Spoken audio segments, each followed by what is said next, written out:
If you are searching for a podcast about crime relating to actual life events of military personnel, veterans, family members, and those associated with the military in any way, then I have just the thing for you. Welcome to the Military True Crime Addict, where the podcast will be exploring a plethora of actual true crime stories that have not been reported on by news outlets or media. Stories that, upon hearing, you will be astounded by. History that should have been told and reported on long ago. There will be detailed stories that touch on topics such as assault, harassment, sexual preference, abuse of power, PTSD, murder, hazing, and sexual assault. All these stories that in some way relate to our military, veterans, and their extended families. At Military True Crime Addict, they provide a platform for the victims and hear their side of the story. They raise awareness of the heinous crimes and those most impacted. You do not need to know anything about military to enjoy this podcast. Listeners can hear original true crime stories with the specifics of what occurred. Military True Crime Addict is available today wherever you listen to your podcasts. Hello listeners, and welcome to this week's episode of The Cult Vault. I'm your speaker Casey, and for this instalment we are revisiting the Korean movement Shincheonji, a group that hides information from its members from the moment they walk through the door.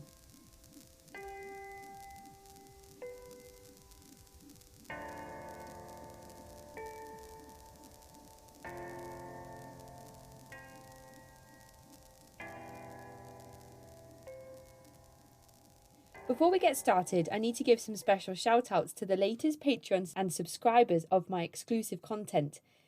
To Gareth and Kevin, thank you so much for signing up to my exclusive episodes on redcircle.com, the website that hosts my podcasts. And to Blanche and Caroline, a massive thank you and welcome to the Patreon group. We are now in double figures and I am still overwhelmed by the support this podcast receives from its listeners. Thank you so much to all of you who follow me on Twitter and Instagram at CultVaultPod, to those who have subscribed on YouTube and left a review of the podcast, to all my wonderful patrons and subscribers. You really are paving the way for this podcast to be heard by the masses and for these stories to get out there and to be listened to. I'm so grateful. But for now, here is Delvin with this week's episode. Hi, Delvin, and thank you so much for joining me today. We are going to be continuing our coverage of SCJ and your experiences within this movement. So would you like to introduce yourself to the listeners? Yes. As you mentioned, my name is Delvin, and I have been affiliated with SCJ from May 2019 to September 20.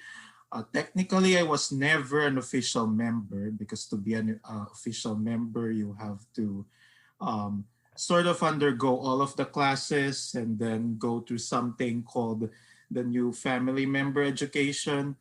Um, and then you have to pass a couple of exams and then do the graduation ceremony, which is what they call like the Passover ceremony or something, before you can actually be considered an official member. So I was never an official member. I made it through all the classes, and I stopped immediately as I was about to pass over or to graduate. And the reason is because during that ceremony, I know that you have to sign a contract, right? Saying something like, I will never betray SCJ. So all of the members in SCJ right now have signed that contract. And I just feel that if I were to sign that contract, like I would be signing, my name, my ticket to hell. so that's where I stopped. And yeah, so for your listeners, I guess who haven't heard of SCJ, it's Shincheonji. It's a Korean-based organization. Um, Many people, believe it's a cult. I certainly believe so. So its full name is Shincheonji Church of Jesus Temple of the Tabernacle of the Testimony. So it's quite a long name. So we could just say SCJ for short. Um, and yeah, so that's basically it how I got started, and yeah. Um, Okay, so how did you find yourself?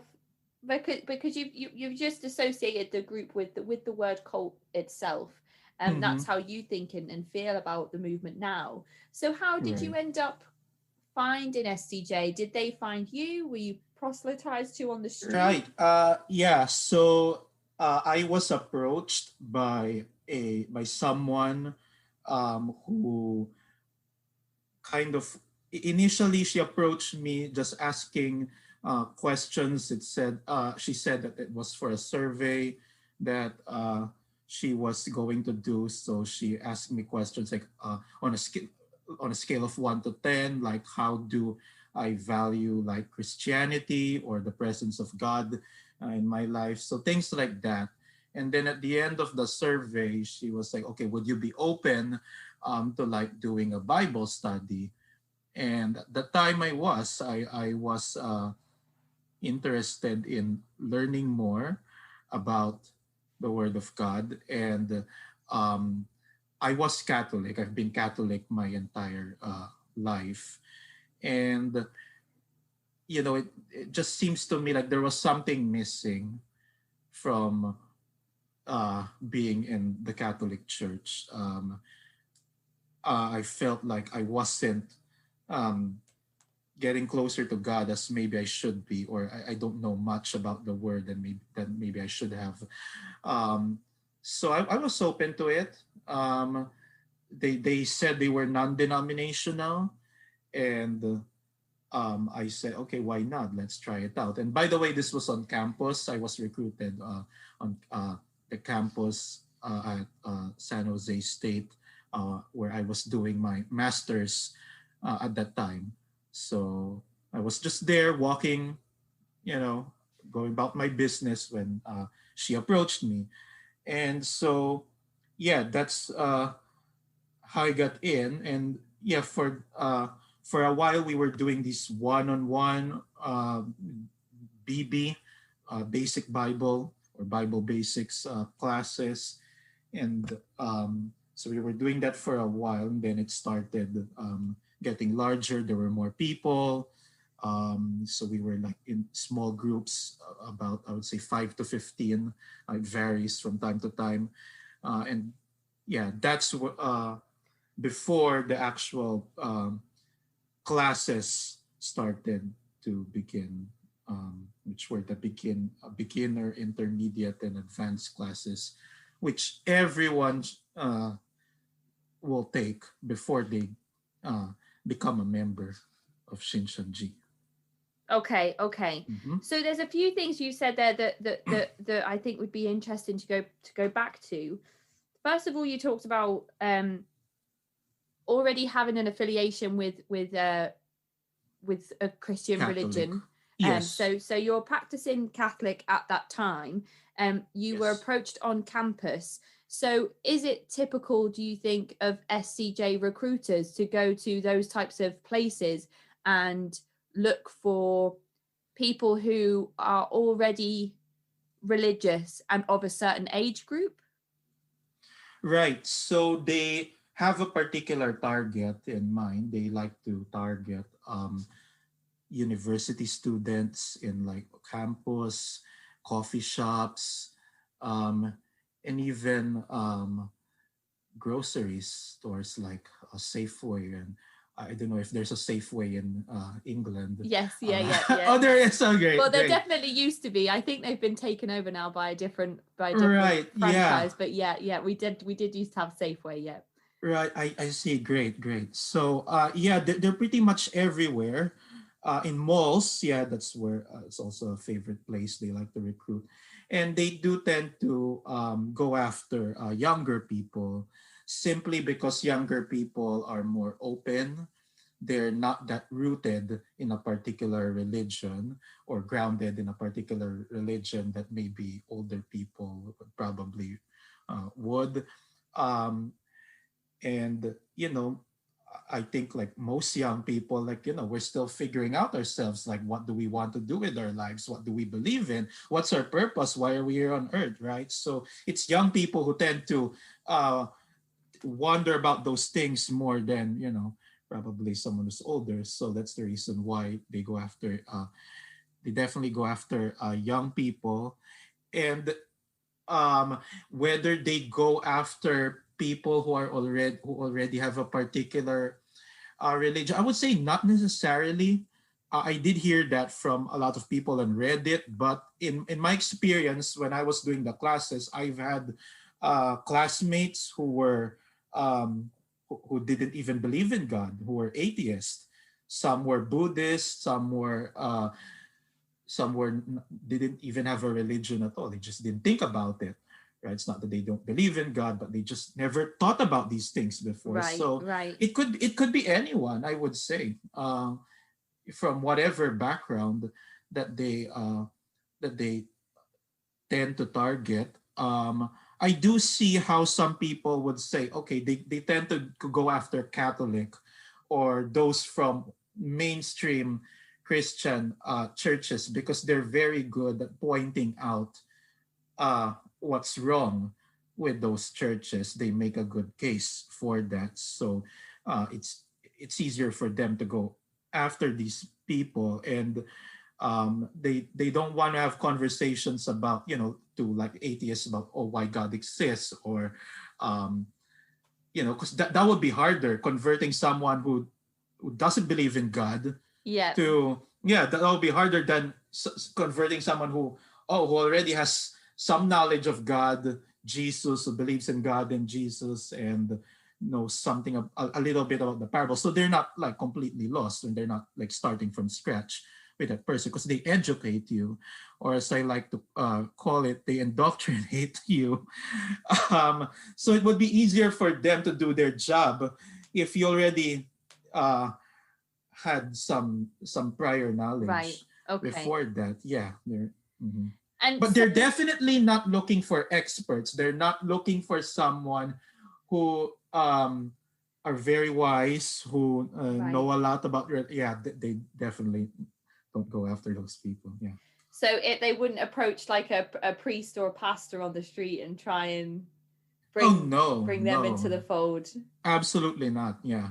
Okay, interesting. So we're in different parts of the world, and if a Right. member of SCJ was to approach me, on the street or in the shopping center or wherever, do you think their recruitment methods would be similar? Do you reckon there's like some kind of framework or script almost that's followed by recruiters sort of all over the world? Yes, absolutely. They recruit in pretty much the same way. Right. They go after young people on campuses, on malls, coffee shops, wherever, and they start with doing these Bible basics before you actually go into the real classes, right? Before you're in that classroom, you do those one-on-one Bible studies first in like libraries, coffee shops, etc. So there is a process, and I believe that's true for people who are in Europe or in Australia or wherever. You start with those one-on-one groups first, and then it eventually gets Okay, larger from there. interesting. So the Yeah, person that approaches me might say, "Okay, well, meet me at this day on this at this yeah. time Let's have in a this." coffee together. Yeah, they'll Yeah. say, "Let's have coffee together." And you know, they won't even say, okay, let's do a Bible study. Sometimes they'll just ask you to, to just to hang out, right? So it's Okay. very casual. It's very casual. It's not like, oh, we're Shincheonji. This is what we are, and if you're interested, come and join us. No, it's very casual the way they approach you, right? It's I just, oh, think as let's get to know well, each other. Yeah, starting with the premise that this person that approached you as well said that oh, I'm just doing a survey, are right. you religious? And if you say, yeah, actually I'm Catholic, straight away then they know which approach to take with you in terms of, okay, this I believe person so. I believe already so. kind Yeah, of knows a little, has his thoughts and feelings around his faith, um right, so I can talk to him in this way, right. and maybe I can invite him for a Bible session. Whereas somebody like me who kind of identifies as atheist, if Mm-hmm. somebody said to me, "Do you want to come for, oh, are you religious?" And I say, "No, I'm not." And they say, "Okay, do you want to come for coffee?" I say, "Okay." And they go, it's going to be around Bible study, and I'd say no, thank you, no, that's not for me. So it's interesting because they might have said to somebody who's like, oh yeah, I'm Christian, I'm Catholic, I'm Pentecostal. Oh yeah, okay. Do you want to let's come and compare our notes on what we think and feel about these religious themes? But for those of us that don't identify with a religion, it would be completely different. So it's very Right. clever how they're Absolutely. how they're Absolutely. Huh? obviously kind of communicating with people when they first meet them. Right. Right. And then how did They you have a go strategy from for sure. Yeah. absolutely, yeah, it does, it definitely seems to be that way. Mm-hmm. And what happens after your one-to-one meeting? You go to these groups where there's kind of 5 to 15 people. So how many Yeah. times did So you you. meet with the recruiter before they were like, oh, actually there's more of us, you should come along to this place at this time? Right. So it started with once a week. Once a week. 1 hour per session. Basic Bible studies. Right, and then occasionally they'll invite you to to have coffee with them or have dinner. Um, and they'll treat you. So, if you're like a broke college student, like how could you say no, right, to a free meal or free coffee? So, it'll be, you'll be enticed for sure. And then they'll invite, you'll notice they won't really say, oh, there's going to be a larger group, but you'll just walk into that place of that meeting place that you agreed to, and then you'll find out that there's already like 5-10 people in here. But before it was just one on one or like two on one or something like that. So you'll definitely see more people. But the thing about this group, and I guess what separates them from other cults, is that most of the people who are with you during the initial Bible study sessions are actually already members of SCJ. They've been there before, right? And so they're disguising themselves as like someone like you who are just new people, right? But in reality, they're SCJ members trying to feel you out to see whether you'd be a good fit for them, Oh, whether you're someone who's not going to challenge them or question a lot of things, right? I mean, it's okay to question, but they don't like someone who will challenge them or attempt to challenge their like beliefs. They want somebody who in the end could be a real member of SCJ who would be obedient and subservient to them. And so, yeah, I did not find them. I did not find that out until I was in the middle of the actual classes. Like, oh, okay, they were longtime members of SCJ before. So, but there were some people who were like me, who were new. There were those people, but most of them were already longtime members. So, it's an act for sure, and it really was an act because I remember we would have these basic Bible class, and the teacher would ask them questions, and they would say a wrong answer, right, to pretend that they are a new member who like doesn't know a lot like me. So that's the act there. But in reality, they're a SCJ member. They know exactly what the right answer is, but they're pretending to be, just like me. So I don't know if any other cult does that or religion. They have a very unique way of recruiting, to say the least. Yeah. And I released an episode last week with another former member I interviewed, and he said that there were names for like leaves and fruit. Correct. Yeah. So I was a fruit, meaning I was the recruit. The person who brought me in was the leaf, right? But again, you don't know all of this information until you've been in SEJ, like you've Right. been in the advanced classes, right? So, So, but yeah, oh gosh.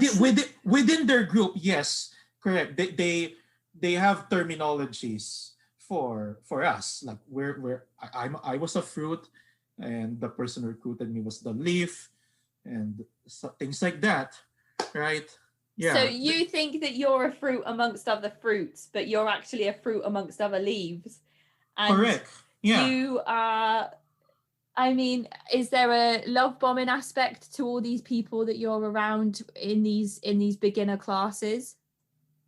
Oh yeah, absolutely there was. They were very friendly. They were they were, they were complimenting me, to say, "Oh, you have great answers to the questions, and you yeah, would really love you to come, to our meetings more, etc." You always felt that, it was just a nice wonderful community to have. And for me especially, so I wasn't born actually in the US. I immigrated here from the Philippines. Right. And I when I came here, I didn't um have like a group, and a lot of immigrants who come here, like they have, like, okay, a Filipino group, an Indian group, Vietnamese community, Vietnamese group, right? I didn't have that. And a lot of the people who I was with were like Filipino, and I was like, okay, this is my chance to be part of like uh Filipino slash Asian, groups. So Yeah. I was down for that. I was down for that. I love hearing about their stories, where Mm-hmm. they came from, and like their job, their work. So to me, it was good, and it was also a chance for me to build my network, my connections. I believe so, which I think will be useful for me when I, go to industry. So, um, yeah, they were very friendly. They were very kind.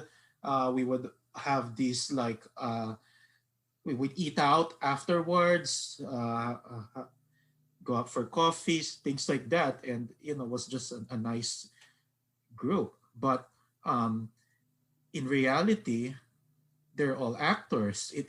It's just like I'm in that Truman Show. Have you seen that movie with Yes. Jim Yeah. Carrey? Yeah. Yeah, and I'm like, oh my god, I'm Jim Carrey, right? All the people around me are actors. Oh my gosh, Yeah. right? It's funny because I've just actually released an episode this week I have a second podcast called The Conspiracy Vault, Right, and I right, just released an episode on gang stalking, um, right, where one person is a targeted individual and there's a group that's conspiring against that person. right. Could be through acting or things like the same person walks past your house like at the same time every day and they're like spying on you, so it's a kind of Right, it right, has a Truman Show vibe. right. So this could almost be like gang stalking, or in a way like you have a group of people who are conspiring against you because they're collecting information, they're steering your Right, thoughts and your ideas. And if you are with a group of people, and I've said this in the last few episodes we've done, like we're talking about the Solomon Asch conformity experiment. If you're with a group of people who are all in on the big secret and you're not, and you say, I'm not right. sure if I agree with these practices or these beliefs, and everyone's like, what do you mean? It's obvious they make sense. It's obvious that this is the Mm, only thing that is true. And then you're like, oh, if there's 10 people saying that and I'm the only one that's disagreeing, maybe I am the person that's in I the might, wrong. yeah, right, yeah, for Oh, sure. There's that's so people. scary. I find that Yeah, so creepy. absolutely, absolutely. Yeah, So that you is go true. to the beginner classes. How long do they last for before you move up to the next Right. stage? So apparently, the leaves, the people I was with, the actors, liked me, so they um thought that I would be a good fit for them to start the beginner classes, um, which I believe for me happened around July of 2019. Yes, so that's when I started doing the beginner classes Right. with them. So this was now twice a week with 2 hours Right. per week. Okay. Per week, and they didn't tell me about that. Like I just walked to to that meeting. I thought it was gonna last for just 1 hour like before, but now it's 2 hours. So without warning, Oh became two gosh. hours 2 hours and then twice a week. So it's actually 4 hours per week, They keep so right? much information from you. They keep so much hidden. Right. Absolutely. So And so this is you've been in for 2 months now. So it's you used the word indoctrination earlier on in the episode. So right, it's a right. very slow process. Indoctrination process. Yes, it's a You've very slow, joined. subtle indoctrination process, right? Yep, yep. Yeah. It's one session a week for 1 hour. Then kind of 2 months later, 2 months is quite a long time as well, really. So two Right. months later, you're only just beginning the beginner classes, and it's now 2 times a week for 2 hours. Correct. Okay, Yes. okay. And so how long does that stage last for? Well, so there's beginner and then there's intermediate and then there's advanced. I believe we finished the beginner around November of Okay. 2019. The beginner classes were the longest because it had more lessons.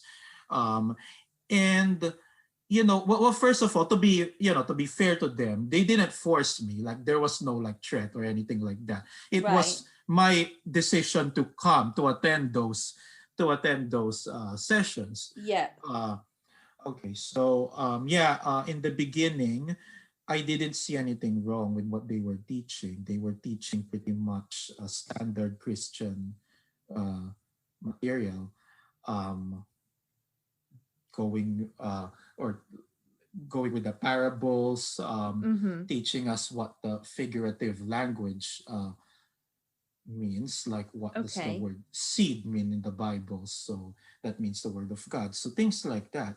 And they were pretty standard, like they were pretty much in line with what I've been taught before growing up Catholic. So Mm-hmm.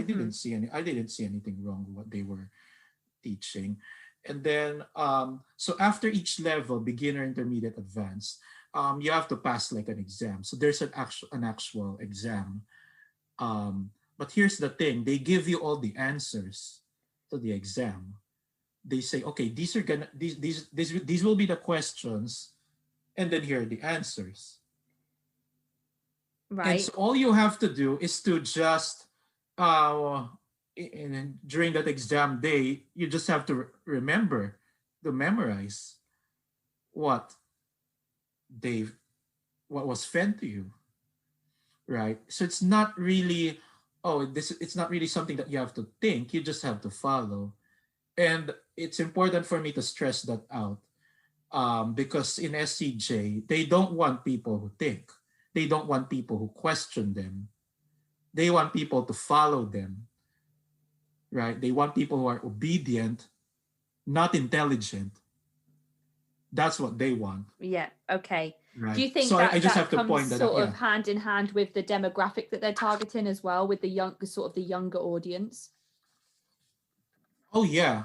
Absolutely, because they're easier to manipulate, and the idea of exams, resonates, I believe, with a lot of young people, right? Mm-hmm. We take exams in school, right?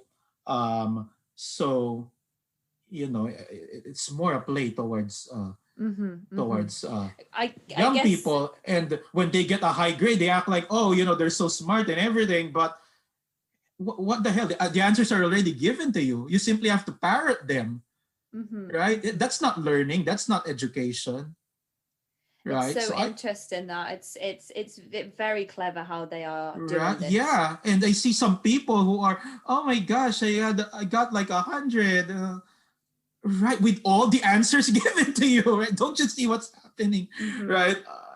So it's really fascinating to watch, actually.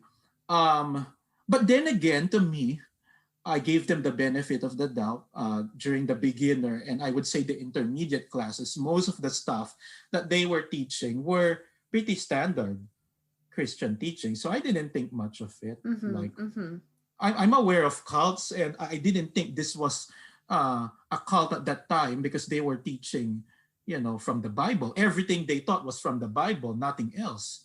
And they were stuff that, a lot of them I've learned before, growing up Catholic. So I'm like, okay, we'll see how this goes. So intermediate ended at about, I would say, February. Um, and then after that was the advanced, and was were the advanced classes, and that's where the real fun begins. Um, and it Okay. was, yeah. Well, before we get into that, I just had a quick Sure, sure, question sure. about Go ahead. Yeah.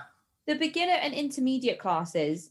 Are they taught by the same person each week? Are there people that take it in turns? All Like, how right. are these Yeah, yeah. people Great like? question. Great How are they question. So, dressed? How do they present themselves? Because great question. Yeah. it sounds obviously it sounds like a congregation, but then Right. not in the formal sense of Christianity or Catholicism, where you would Right. go sort of to a church and have a pastor Oh or no. Okay, great. So we were going to this building, which is actually a law office building.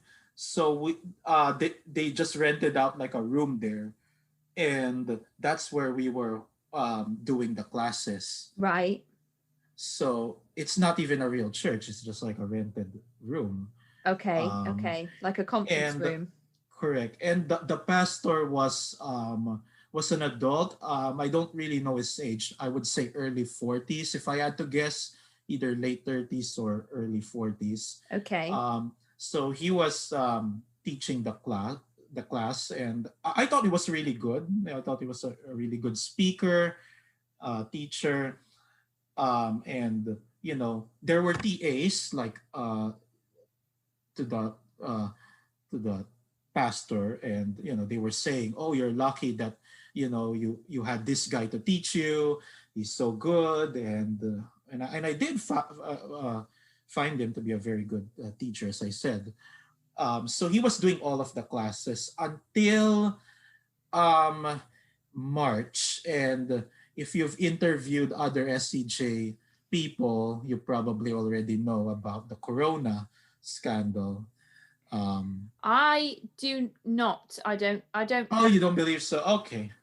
Right. So when the coronavirus first uh, hit, one of the first countries that was impacted was Korea.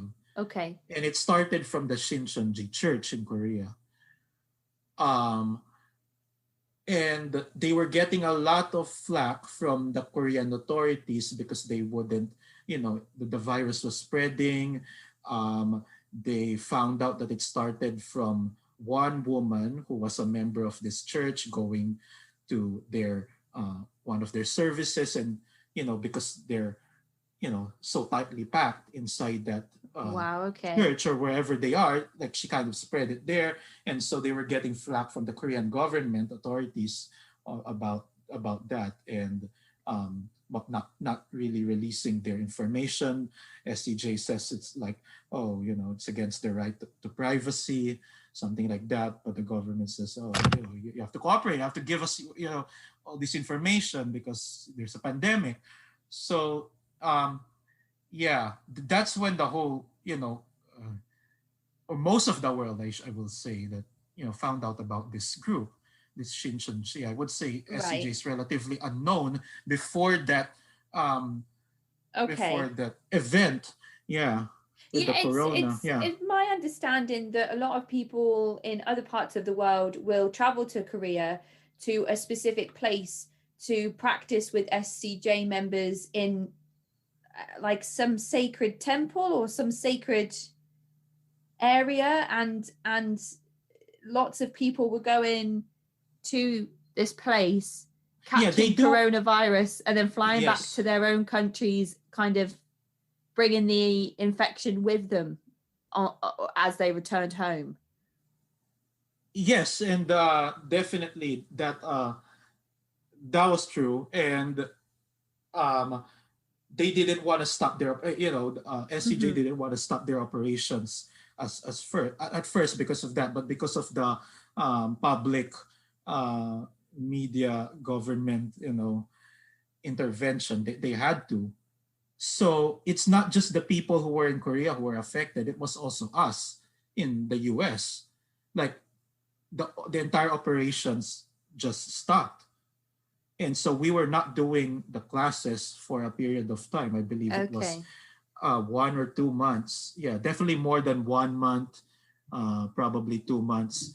But everything stopped in the middle of us, our class in that advanced class. We were already we were just learning about Revelation in the advanced class. So all of a sudden, everything stopped, and for a while, yeah, nothing happened. They said they will just get back to us, and so after that, we were just doing online. It did eventually come back, but it was all online. So all the classes were online. Okay, And interesting. um, yeah, I guess they had to regroup and figure out all of this, stuff with the media, Yes, the yes. government, and um, yeah, that's exactly what happened. And they explained it to us, like why it stopped, why they're being condemned. They were equating it they were equating themselves with Jesus in the first coming, who was prosecuted a lot. And they're saying, oh, the same thing is happening to us. We're being prosecuted because we have the truth. And the mainstream churches were conspiring with the Korean government. They don't Nothing have to the do truth. with the spreading of a deadly virus that was kind of killing off so many people throughout the world Yeah, then. they were not, yeah, they did not want to talk about that. They did not want to talk about that. They were always like, they were sticking to their narrative, Yeah. which was, we have always been um persecuted. And they've been in all fairness to them, they've been talking about that even before the corona happened. Okay, I okay. remember one activity in the intermediate, wherein we had to um do this poster, like each, we were put into groups, and each group had um, to create a poster presentation using pictures from either drawings or pictures from magazines, newspapers, and we would sort of like condemn Jesus and play the part of the Jews who were condemning Jesus in the first coming, right? Right. But it was all an act. We knew that, right? And the point of the activity was for us to realize that this was happening to Jesus in the first coming. People were persecuting him, right? And so that's what's happening to SCJ now, that they are constantly being persecuted because they believe they have the truth and all that. But the real reason was because a lot of mainstream churches don't like SCJ, because of their recruitment tactics. They Yes, feel yeah. like they've like stolen a lot of their people, their Yeah. flock from them. And so um, I guess SCJ is saying now that, oh, it's because we have the truth and they don't, so they're like jealous, right? So they want to stop us. And so when the corona hit, um, they just simply went back to that narrative, which was, we were being persecuted. This is all just uh, an excuse, right, for the government to shut SCJ down, right, because they have the truth in It's their minds. Yeah. interesting as well that the person that I interviewed, Han, I spoke to him, he was over in Australia, Uh huh. and he mentioned that he become a leader in SCJ. Um, I see. so he actually became a leaf, and he would then go on to recruit people in the same way that he was recruited. And he talked about all the leaves and recruiters having like group messages on like WhatsApp and things like that, so that they could they could discuss the fruits um and the progress that they were making, or concerns that they had about each of these people. And it was really weird, the things he was talking about that they were asked to do. And it was Right. only when Corona happened and they went into lockdown, and he said that he had a break from SCJ and a good night's sleep and was well rested, and then All right. realized that actually something was very wrong. And he said that he was giving them the benefit of the doubt as well, because he was more interested in the scripture and the doctrine than he Right. was about the kind of things that were raising red flags for him throughout his time as he moved kind of through his experience with SCJ. Right. So I wonder what impact coronavirus has had on these types of movements. I've said this the whole way through. I wonder what impact it's had in a negative sense Yeah, I definitely think that it had a major impact on SCJ. I heard that a Yeah. lot of longtime Korean members, even leaders, resigned or left after that pandemic hit because they felt like, oh, why would you not cooperate with the authorities Yeah, yeah. earlier? Why, they eventually did so, but it was like a little bit too late. Why would they not cooperate with the authorities, etc.? Why would they let their people, be sick or die? And so I guess, yeah, it really did have a major impact on them. Mm-hmm. Um, so I guess that's the reason why they had to regroup. They had to Yeah, stop kind operations of for a while. probably have to rebrand slightly and all that stuff that comes with these types of groups that give themselves a new name and then carry on like identical to before and hope that nobody calls them out on it. I was talking Well, to some. probably not that they needed to rebrand, but they needed to come up with a story to explain what happened. They needed to come up with an excuse, right? Yeah, Because yeah, people are gonna be asking, oh, what do you have to say about uh, the people, the members who were forced to attend service and spread the virus? They had to come up with an excuse because SCJ doesn't allow for excuses to miss service. Like, that's number one to them. You can't miss a service, otherwise you will be forced to do a makeup of that service. But the general rule is you can't miss service for any reason, not for vacation, not for sickness. You have to come in even when you're sick. And it was the same thing for the classes. Like, they really strongly encouraged us to not miss, you know, uh, the classes. So, when this happened, the whole Corona thing, they needed to come up with some answers, because the media was uh, totally against them, and so they have to. And the members are hearing it, right? The members are yeah, hearing yeah. it, and probably the students are hearing it. So they needed to come up with an explanation to the members, to the students, about why this Mm-hmm. was happening to them. And yeah, that was, I believe, the reason why they shut down for a while. Yeah.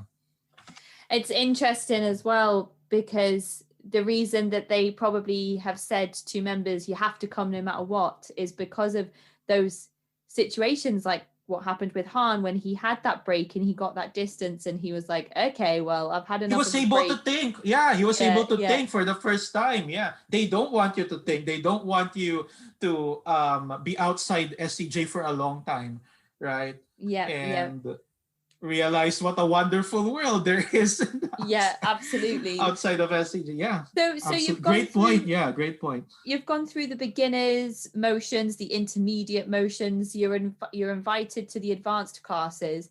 We've had kind Right. of the beginnings of Corona. That passes, so you go back to the advanced classes. Yeah. Is the teaching style the same? Are they still kind of just teaching different Right. parts So of the at this Bible? point, right. So we were still we picked up pretty much where we left off, right? The lesson that where we ended before the corona hit. Yeah, So we picked up from there, but a couple of differences. So like um so everything was online now, right? Everything was online. And then we had a new instructor because the old one said he was only in America for a certain time and he had to go back to Korea, right. and it was because of his contract or something ended. So, but he was keeping in touch with us. He was keeping in touch with us personally Okay. through text chat, but he did say his contract expired, something like that, and so a new person had to come in. So he was teaching from then on. Um, and yeah, so we continued Revelation, and then we were only doing it about uh, twice a week, but this time only 1 hour per week, just because of scheduling, things like that. I guess so. It took longer than usual. I heard that people in like Korea and other places, they finished through the entire course, beginner, intermediate, advanced, in just 6 months. Right. But they were doing it 3 times a week, right? So we started only doing it 2 times a week, but then the corona hits, there was like 2 months off, and then we picked it up, but it it was just 1 hour, 1 to 2 hours a week. So it took longer. So I believe we finished around July of 2020, I believe. Um, so it was a pretty long time, 1 year, about 1 year to finish all three of the classes. But we still had to do the exams. We still had to take the exams. And then after that, um, so before you become a member, you have to go to this new family member education thing, which is pretty much just, it's after the advanced class and before you become a member of SCJ. Right. So you so this time it's they're still teaching the Bible, but it's more of like SCJ, I guess, traditions, customs, more about the history, and what to expect if you're a member, if you become a member of SCJ.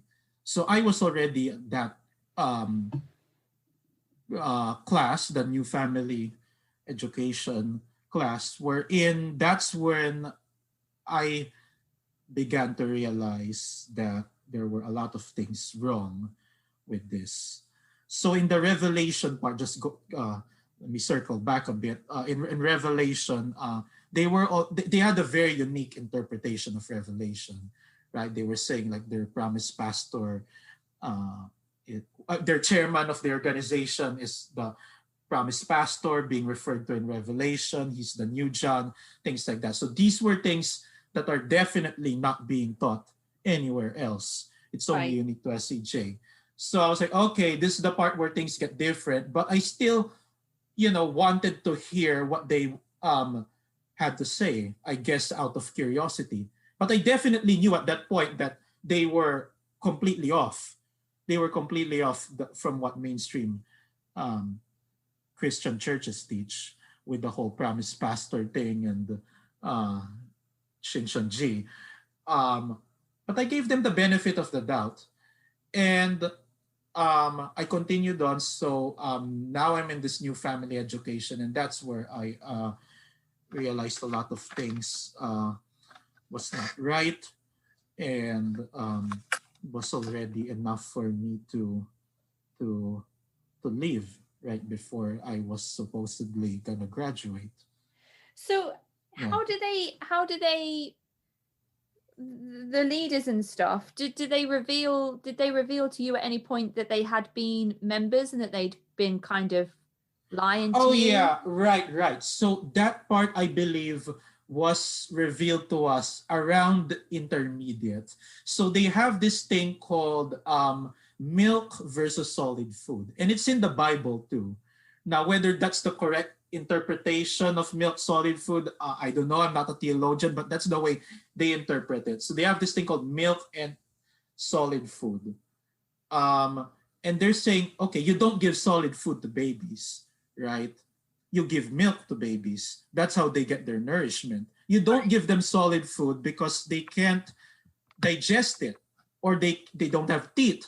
They can't eat it, right? It's too hard for them to chew it, right? But eventually, as they get older, they will be able to eat solid food. So that's the excuse that they gave, right? They were saying like, if we came up to you from the very beginning and said, we're Shincheonji, this is what we believe in, then we would think that they were a cult, right? We would think they were a cult. We're just Yeah, going yeah, on the yeah. internet and all that, right? We would not be able to understand where they're coming from. So it's only through their after undergoing through their indoctrination process that we will be able to understand what they were teaching. It's only after drinking the milk, right, being indoctrinated, that eventually we will come to a point that, oh, we will now be able to consume solid food. We will now be able to understand why they were doing this to us, why they need to do us. And now we would be able to understand what Shincheonji is and all that. But So it's all BS. It's all an excuse, right? when is The it real revealed to you that this is SCJ itself? It was during Revelation wherein the Shincheonji was revealed. So they were posing as a non-denominational Christian organization all the way until the advanced class. And it was just in the advanced class where it was revealed to us that this is SCJ. Right. Yeah. And um yeah, that's basically.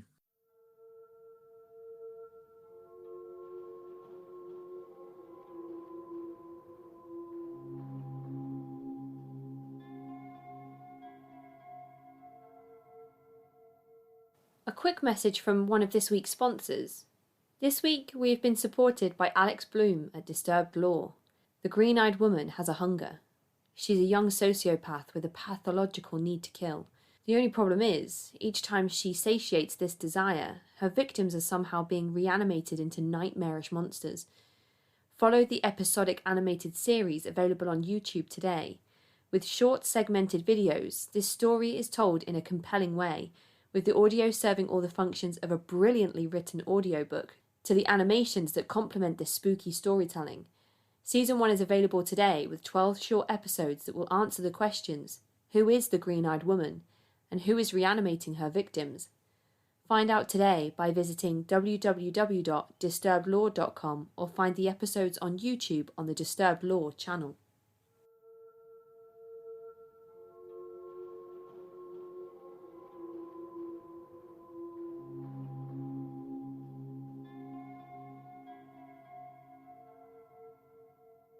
There's just so many lies or There's a lot of withholding lies, of the absolutely. truth.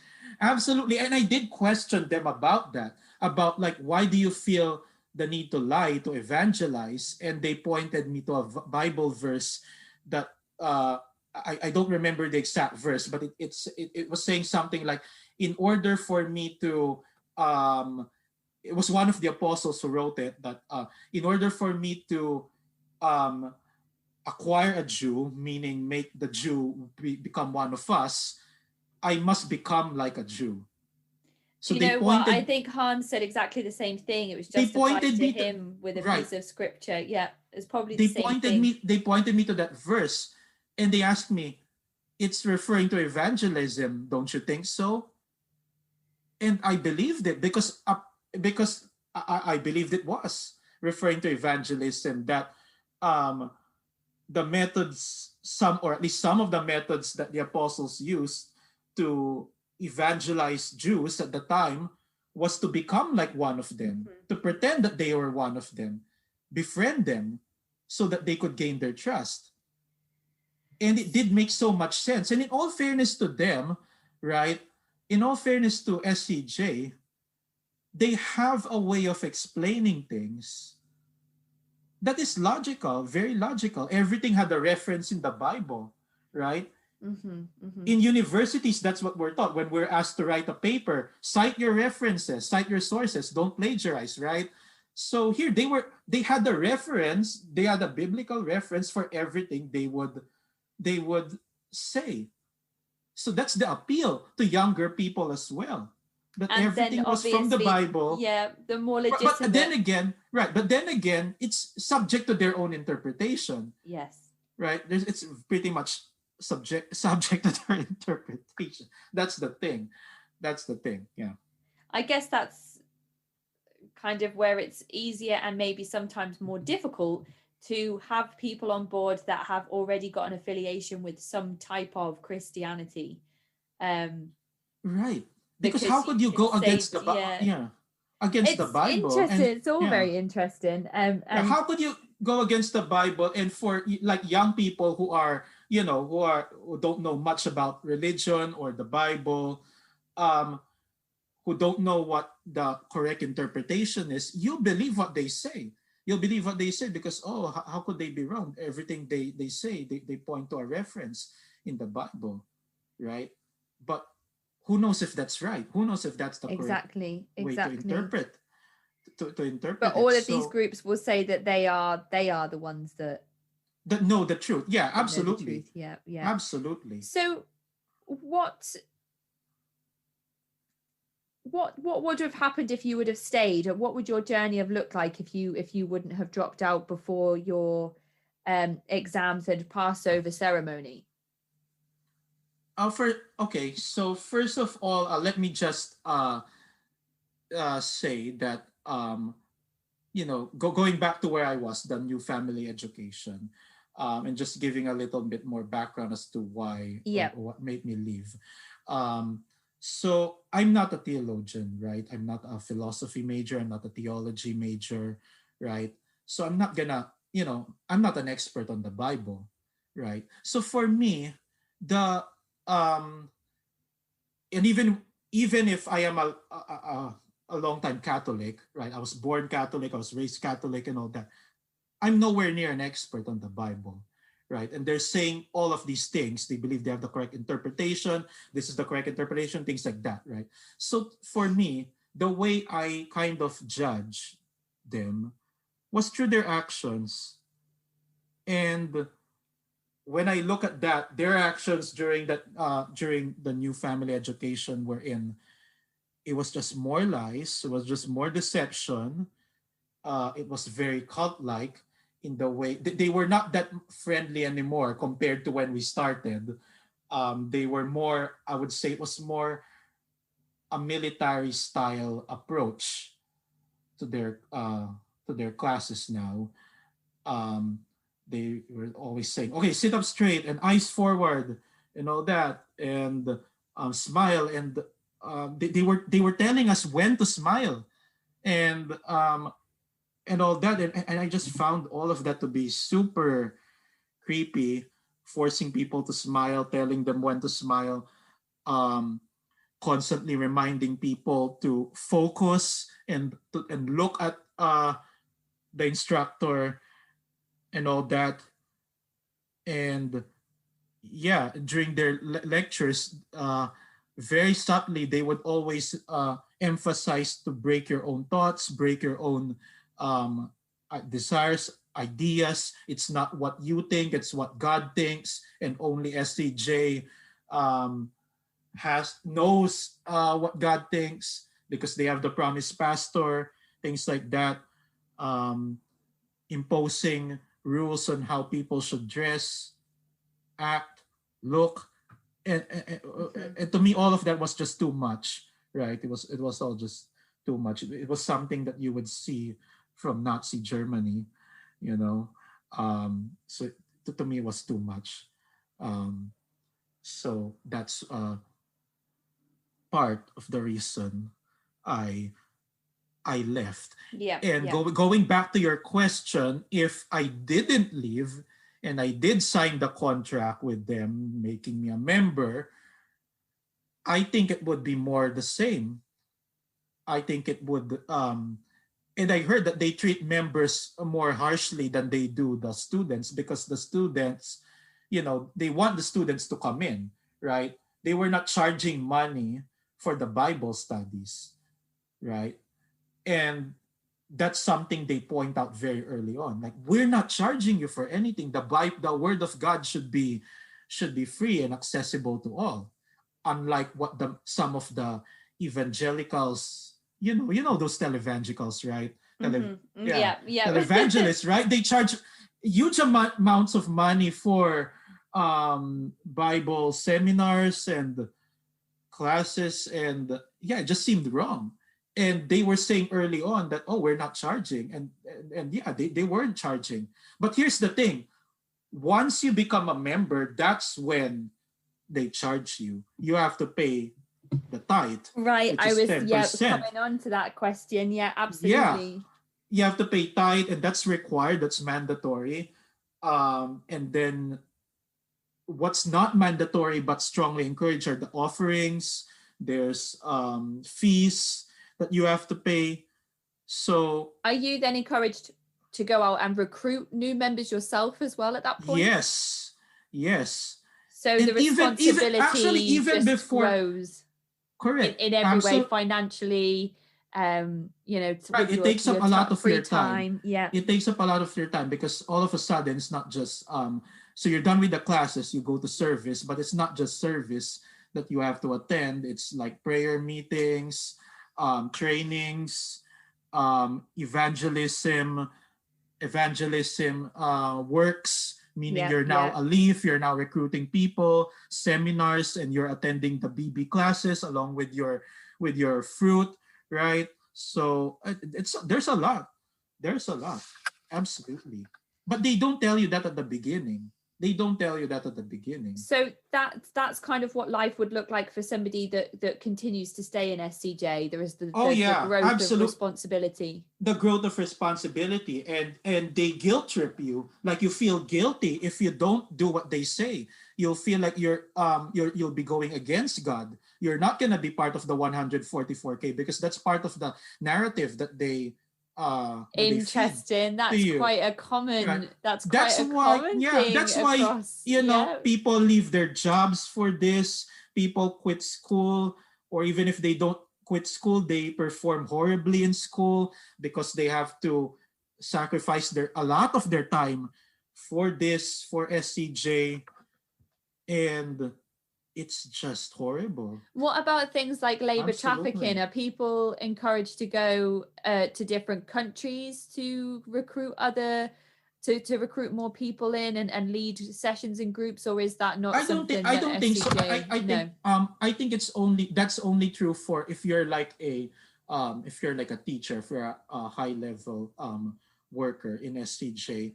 Mm-hmm. Once you become a member in SCJ, they encourage you to like kind of like join a club. There's a lot of clubs, Mm-hmm. probably like 20 clubs. So um, in that way you do something else apart from just doing service or doing evangelism, like you're contributing to SCJ in other ways. So some go into teaching, right? So those who teach the word, um, and I believe it's the teachers or people who join the international, there's like an international club wherein like they do like international events. So I think that it's only in those cases wherein you are asked to recruit from other places, you are asked to do stuff for them in other countries. Um, but yeah, I believe an SCJ leader would know more about that. Yeah. Interesting. Okay. Okay. And is there any type of propaganda that's used within SCJ in terms of like leaflets or magazines or books or online videos? Right. So part of their appeal for students was they were saying we only use the Bible, nothing else. Nothing else. We are not like the some of the televangelists that you see who have books and they add to the word of God. Because it says in the Bible, if you add or subtract to the word of God, then you're basically committing blasphemy, right? Right. So they constantly emphasize that, so it draws you in, like, oh my, yeah, that sounds logical, like we should only base from it from the Bible. But actually I heard that when you're a member, you are constantly provided with articles. You need to buy books by this chairman, the promised pastor. So you're required to buy books written by him, articles. And so um, I also believe that an SCJ member would know more about that. But there's a lot of propaganda, absolutely.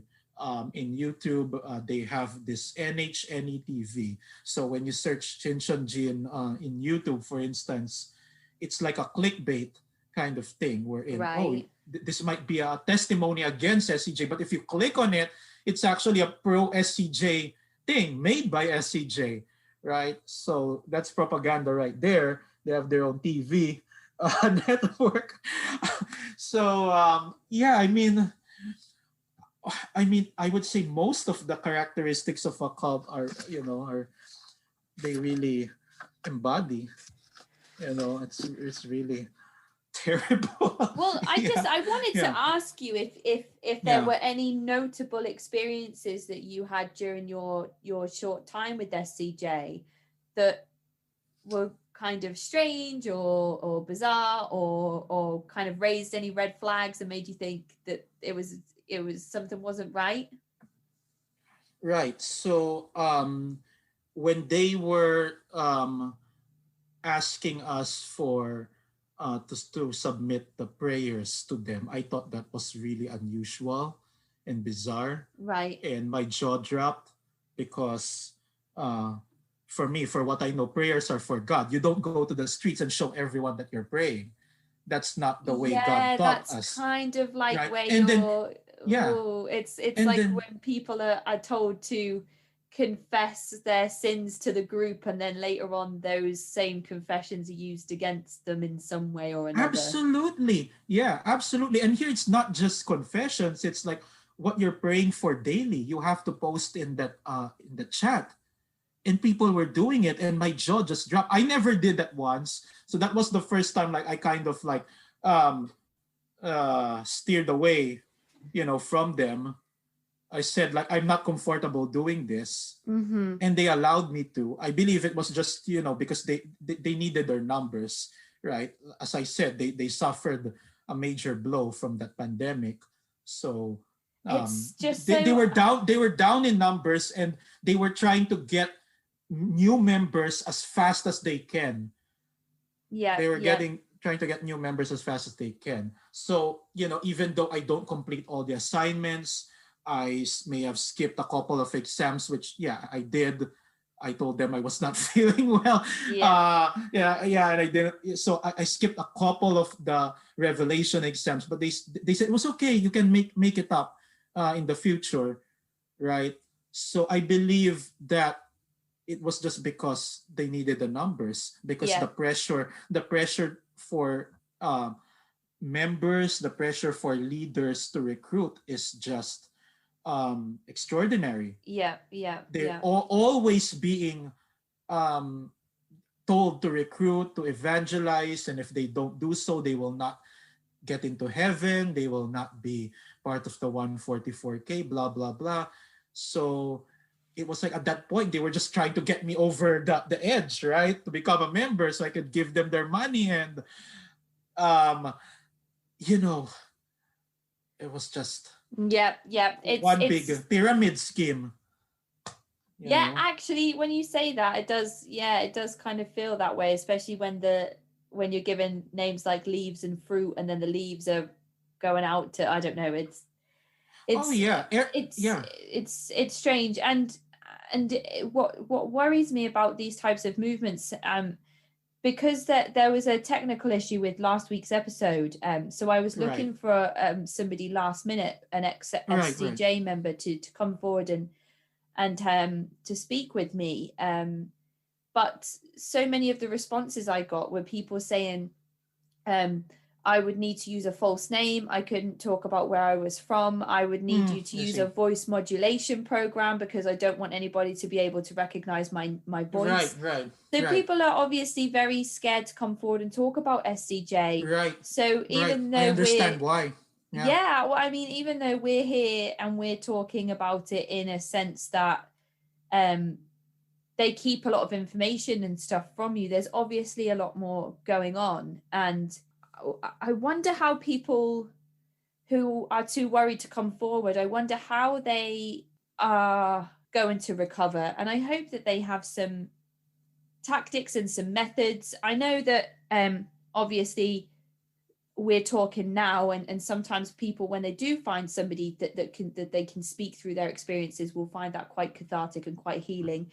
But then yeah, there's things as well like blogs and journaling and writing, right, and one of the things that I thought of recently was there's this awesome author that I read her work quite often, and even though it's a bit different to this, it's still quite similar in the way that she has experienced like loads of paranormal happenings and had loads of paranormal things happen around her. So instead of allowing herself to be scared by those things or to let them control her life, she's put all of her efforts and energy into writing books and novels about paranormal happenings. She writes about horror and mysteries, and Right. she Yeah. writes them for a young audience as well. So Yeah. her name's Kelly Martin, and she has hundreds of videos on YouTube as well where she chats about books and gives writers advice. She's an international #1 bestseller.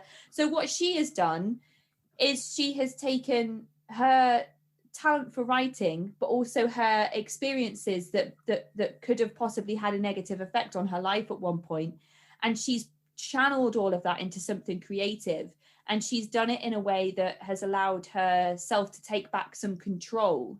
So I think Kelly Martin is a great example of a way that people who are too worried to come forward could still have the opportunity to get their stories out there in a way that's Right. anonymous, because Kelly Martin might not be her real name, Right. Right. and you know, she may kind of exaggerate some of the paranormal stories in her books in comparison to things that have happened to her in real life. But I think there's a great method there for people in terms of healing and recovery through trauma and abuse, and being so terrified to come forward and speak to me and ask for voice modulation programs to be put, over their voices so people can't be identified. I don't Right. know what must have happened to somebody for them to be that worried about coming forward and Right. speaking. I think a lot of it is fear driven. Yeah. Fear as to why people wouldn't speak out. It's fear driven. Mm-hmm. They think they'll go to hell if they do so. A lot of it is of peer pressure, I think, because especially if you're a university student, probably if you still see these same leaves who recruited you, like in school, because they're students as well. So you still see them, still encounter them. They could be your classmates in school or even Mm-hmm. family members. So you will still see them. So I guess they're afraid of being uh, Absolutely. Yeah. Yeah. persecuted by them. Um, and I could understand that, but would encourage them to certainly to speak out, Yeah. um, because uh, to me, if like someone um, you know, I don't think I would be. I would say in my case, I wouldn't. I don't think I would be able to speak to you if I didn't see some people online who were speaking out, sharing their Mm-hmm, story about mm-hmm. SCG. Yeah, So it would that's require definitely you another thing as well. Yeah, to to speak to out. access forums and to connect with other people who have left the movement. Right, right. And as long as we're speaking the truth, I don't see anything that's wrong with that. As long Yeah. as I'm speaking my own truth, my own testimony, I don't see anything wrong with that. Why would you want to block that? Why would Mm-hmm. if you have nothing to hide, speaking about SCJ, if they have nothing to hide, then why would you be afraid of the truth Mm-hmm. A to lot of the come out, people right? actually that did come forward were still in the movement and were looking for ways to leave. So I guess maybe some of that could come back to that contract that people had signed that you mentioned at the Yeah, beginning of the episode. Maybe yeah, that's they holding some yes, weight over them. absolutely. Yeah, you don't want to go against a contract, So that could also, yeah, as you said, hold some weight Yeah, for yeah. I'm other also people. sometimes a bit reluctant to speak to people who are still involved in their kind of movement or group, because I think sometimes, depending on how long or you were involved for, or Mm-hmm. um Right. how deep you True. were True. within the Yes. Yeah. group, I True. think when you Correct. Yeah. leave, there's a lot of psychological stuff that you need to work through. So Right. I would never want to Absolutely. put somebody in a position where they're not ready to talk about, Right. even though they're ready to leave, that doesn't necessarily mean they're ready to come here and talk to me in the same intimate level that you are, and giving me the same Right. kind of details and experiences that you are, when it's also still so fresh for them. So that's Right. Yeah. also It something takes that some worries time. me. Yeah. Absolutely. It takes some Mm-hmm. time to heal and to recover. especially for those who have been there for a long time, again, I wasn't a member. I was involved with them for over a year. And I did have some personal struggle within myself after leaving, Yeah. right? I did feel guilty. Um, and I did feel, I guess, a bit lost still. If this is not the truth, then what is, things like that. All these thoughts will come to your head. I can only imagine what it must feel for someone who has been with SCJ, who has been an actual member and a long time member, maybe someone who's been there for like 5 years or 10 years. You know, it's gonna be hard. Like, how do you go against your own thoughts? What you already know. So I bet it's a real, struggle for these people, Well, one especially. question I did have is whether you know of any of the other participants in your group that identified as part of the LGBTQIA community. No. If there were, then they were not open. Going back to the question of targets, who are the prime targets for SCJ, they don't target LGBTQ people. Um, and I think it's just because historically, a lot of LGBT uh, people are not like, I would say, they're not the most devout, you know, Christians. So yeah, they always have some issues with with some of the things the Bible says about like marriage and all of that things. And I don't think SEJ wants uh, to deal with any of that. They want people who will do as they say, who will dress up the way they want them to dress up. If you're a man, you dress up in this long sleeves with pants, and your hair must be nice and straight and all that. And I know a lot of LGBT people, they don't want to dress like that. They don't want to conform with a certain particular way of dressing up. And so, there's all of these issues that I think, SCJ doesn't even want to mess with. So they don't target LGBT. Fortunately for them, fortunately for the I LGBT said that in the last community. episode as well. Yeah. like as if they would want to join anyway, even if they would welcome them with open arms. Like, why would they want to join anyway? Right. I see. I'm a conservative dresser, and so I'm a prime target for them, right? I'm young.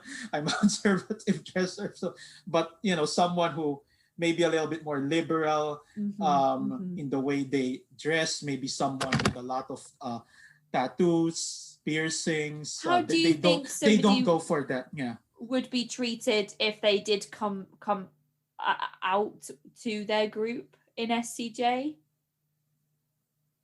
As an LGBT? Yeah, as a member of the community. Yeah, do you think they'd kind of be shunned or treated any differently? I believe so. Again, what they want from the members, and this is very important for everyone to understand, for your listeners and everyone to understand. What they want from people is total and complete obedience.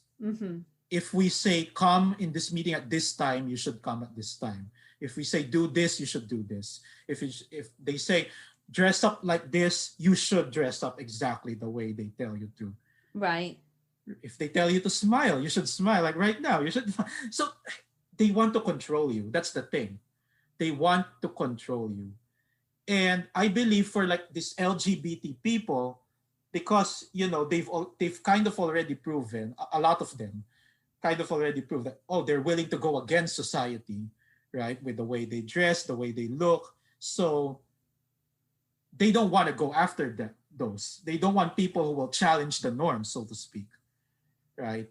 So going back to the question, if someone were to come out as LGBT, well, I think that the Leaf who recruited that particular member would have some explanations to do Right. with the Okay. members. Yeah. It's like, why did you not know that he or she is LGBT? Like, how could, is your gaydar not Right. working or something Yeah. like that? They're gonna have some explaining to do. Now, as for what they're gonna do to that member, I don't know, but I sincerely don't know, because um, they really do want conformity within the Okay. group. Okay. That's very important. That's very important. So it might not go well for them, for that person, if they suddenly reveal themselves to be a member of that community. That's all I can say. Okay. Yeah. Yeah, Yeah. yeah, I think you answered the question well enough. I just find it yeah. really interesting, and any long time listeners will know that I always ask this question in these episodes because it Right. seems so old fashioned to disregard an entire community group based on, I think it's a good question. Yeah, I think yeah, it's a good based on question. their And by sexual the way, and by the way, orientation or even though I wasn't a member, I've seen a couple of their like services, and the men and the women are separated. The men and so the women are even separated. there with the kind of patriarchal views and stuff, it's Right. still old fashioned. It's still very much old fashioned. Right. Okay. Very much. Okay. So I don't Interesting. think, yeah, an LGBT person would even want to be in that, Okay, situation. okay. Well, Yeah. I guess my next two questions before I ask you if you think there's anything we've missed is to ask you what your life has been like since you left and what advice you have for those people who are listening who are thinking about leaving or who have left and are on their journey to kind of moving away from SCJ in the same way that you have. Well, since leaving SCJ, I would say life has been great.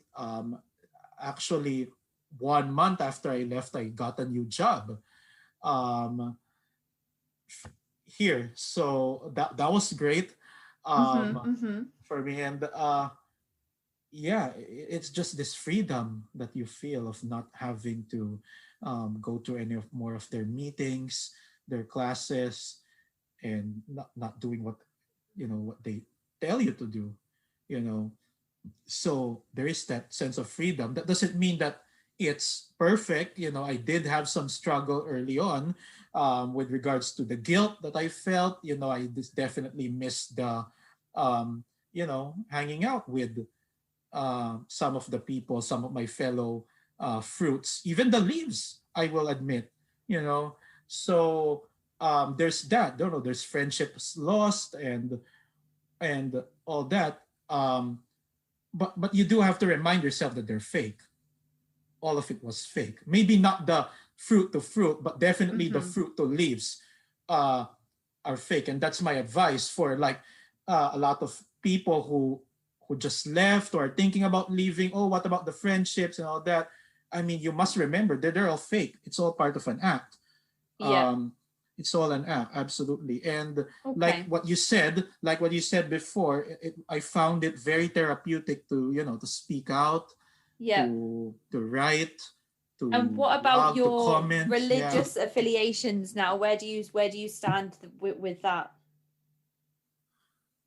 So I guess by default, I'm still considered Catholic. Okay. I don't think I've ever changed because um, I didn't pass over. So I don't think I've changed in terms of that. Um, yeah. So I guess that's where I stand. I stand right now, and yeah. Okay. Okay. Mm-hmm. At least there hasn't been so much spiritual abuse that you've decided to walk away from your faith altogether. Because I speak to Oh people and yeah, I often that's the understand. case. I understand. I totally understand. Yeah.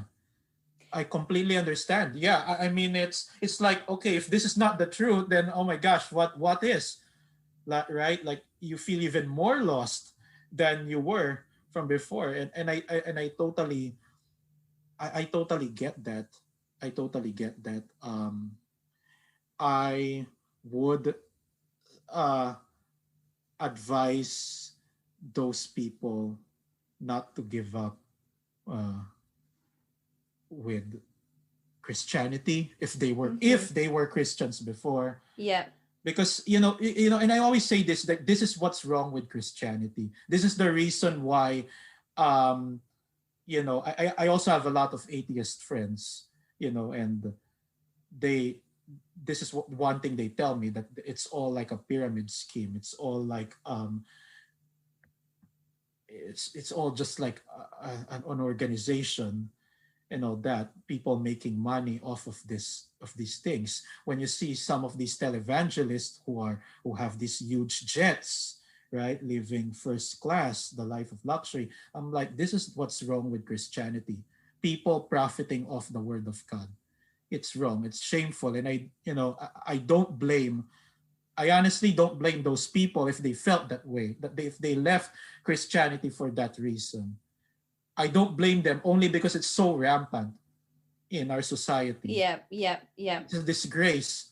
So I totally don't blame them. I totally don't judge them. No. You can believe or not believe anything you want, right?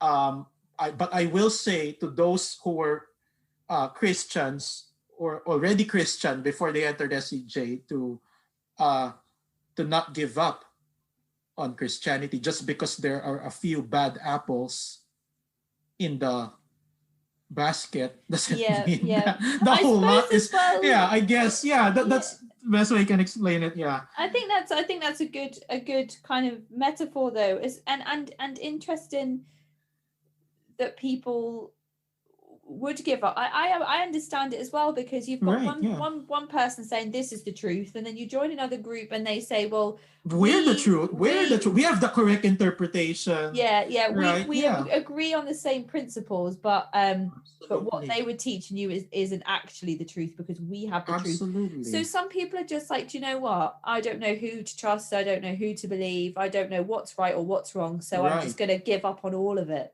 Right. You So know. what advice do you have, Delvin, for people who are maybe physically in but mentally out, and are looking to make that leap and leave the group, or people who have recently left and are kind of looking for ways to disengage as much as possible from the Right. from the Good. movement? Great question. I'm so glad you asked me that. For those who are still in SCJ but thinking about leaving, but can't muster up the courage or the Mm-hmm. strength to leave, I will say this. Just think for a second. Just calm down and think for just a minute about everything that happened in SCJ for the last few years. Were they able to fulfill any of their prophecies? The answer is no. They said that the 144,000 will be completed by 2019. Mm-hmm. It did not.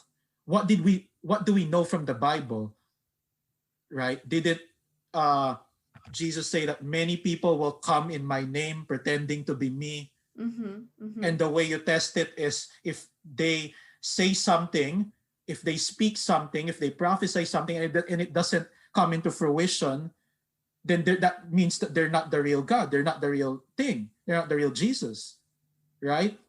So if they prophesy something that doesn't happen, that's a sign that they're not the real thing. Yep. And Yep. SCJ has time and time again proven that they do not have the truth, for the reason that they were unable to fulfill their prophecies. Simple as that. There are many examples, and the members would know better than I do because they've been members. They know all of these prophecies, Mm-hmm. and Mm-hmm. it didn't happen, didn't fulfill. So how could you say that they have the real truth, right? Just Mm-hmm. examine their doctrines and think for yourself.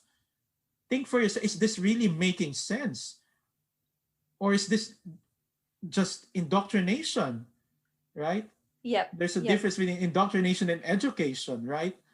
So, I think that a lot of people who are in SCJ are smart people, they're capable people. They have a brain somewhere. They were just led astray. you know. So, but they have that. They still have that ability to think, to critically analyze what's going on, and I do advise those people to have a serious look at SCJ, analyze, what's been going on the last few Mm-hmm. years, and you know, and if once they see that everything is wrong, right? Then just leave, just do it. It's Mm-hmm. not the right thing. It's not the right thing to be there anymore. It's not physically healthy, it's not mentally healthy, it's not spiritually healthy. People think, oh, it's just spiritual, everything is just spiritual. No, it affects your life, because a lot of members who are in SEJ, they don't get a lot of sleep. They're sleep deprived from Yep. doing all of these activities, right? They're super tired. They're super haggard all the time, and so it's not good for their well-being as well. You Mm-hmm. know, Mm-hmm. so it's affecting their lives, and it's affecting the lives of people around them. So I would say to those SCJ people, have a good look at yourselves and have a good look at SCJ. Yep. And Yep. once you realize it's not worth it, then you have to go. There's no reason to stay anymore. You got to go. And Yeah. you made that decision when you were asked to sign a contract and you didn't want to put your name to something that you weren't sure would come back to bite you kind of in the future. So that was the big red flag for you, I guess. Hopefully there can be more red flags for others who are hoping to do the same thing and move away from the movement, and think critically about it in the way that you've just said, and the way that Han mentioned in his interview a couple of weeks ago as well. He took a critical thinking course during lockdown and realized that when he applied that to SCJ that he really did need to get himself out of there. So I think you've just given some great advice, Delvin, and hopefully some people can take that on board. Hopefully this interview can help some people to realize that they're not alone in their situation, Right. and Absolutely. they can go forward and make the decision to move away from the group, and know that there are support networks out there. um Absolutely. there's the ex Absolutely. Shincheonji Reddit where you can reach out to people who have had all levels of experience, have been involved Right. from birth, have been involved for 6 months, have been involved for 10 years. There's all different levels of experiences that you can get in touch with people and realize that you're not on your own. um Absolutely. so Absolutely. thank you so much, Delvin, for your time this Yes. evening. I really, really appreciate you coming forward and giving me your story and allowing me to sit here and listen and question and just get to know you and your experiences. I'm so thankful and appreciative. Yeah, it's been a pleasure talking to you. I feel that if I could just help, just one person get out of this, then everything that I've been through in SCJ would not have been in vain. If I were, to be able to help someone, Mm-hmm. not get deceived. So thank you for Absolutely, giving me the absolutely. platform, the opportunity to speak with you Oh, it's and your absolutely listeners. Yeah. absolutely my honor, and I think that if we could have that effect with all of these episodes that I release on a weekly basis, if they reach just one person, then coming forward It and would have been a success. Yeah. absolutely, absolutely Absolutely. Yeah. fantastic, Delvin. Well, you enjoy the rest of your day. Thank you so much. I'll Yes. speak to you Thank you so soon. much. Yes. Thank Thank you. you. Bye. Bye bye. That is the end of this week's episode. To get in touch, you can find me at cultvaultpodcast@gmail.com or follow me on Twitter and Instagram at cultvaultpod. I'm always looking for more people to tell their stories, so if you think you have one to share, then please get in touch because I would love to hear from you. I'm your speaker, Casey, and this has been the Cult Vault.